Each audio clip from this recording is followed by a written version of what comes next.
Here we have a different problem. It's not a purely scientific problem. It's not an engineering question. It's a more how we approach the problem.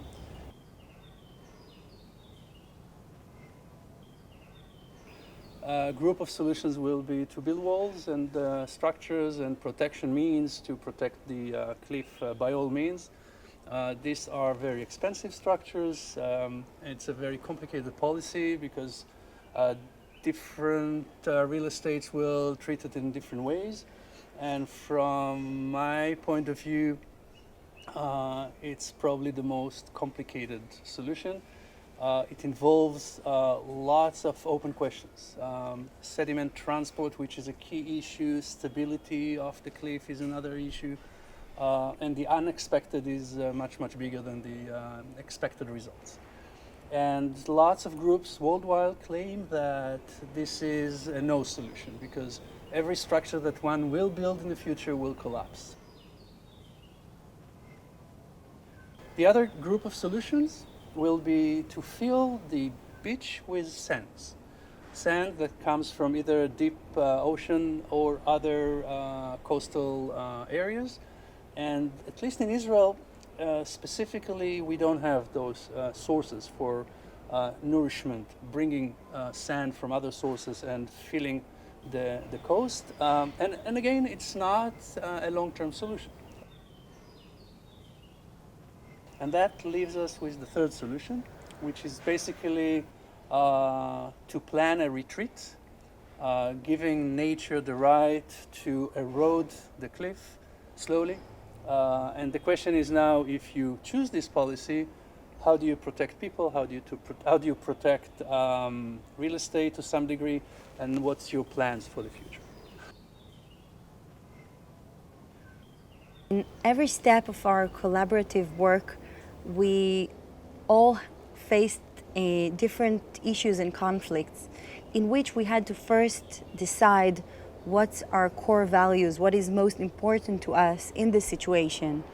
And in the balance of choosing between man and nature, it was one more thing that was more dominant in this project than others that I'm working on, that nature had to be respected by itself and giving it the full stage before we try to implement other solution, more physical solutions that we can try and find alternatives that are more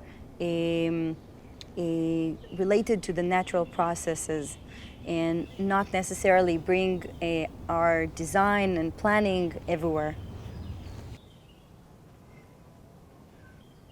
They are using a pulse laser. Pulse laser means that it's not a continuous light like a regular lamp, but it's like a flash. And every time that you hit with the laser a short pulse, you can actually measure the time it takes for the light to hit the cliff and come back.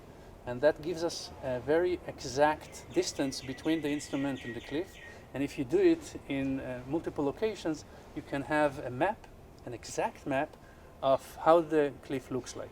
If we respect nature and let it do what it does, on one hand. On the other hand, use those technologies like the LiDAR to warn us before the collapse of the cliff.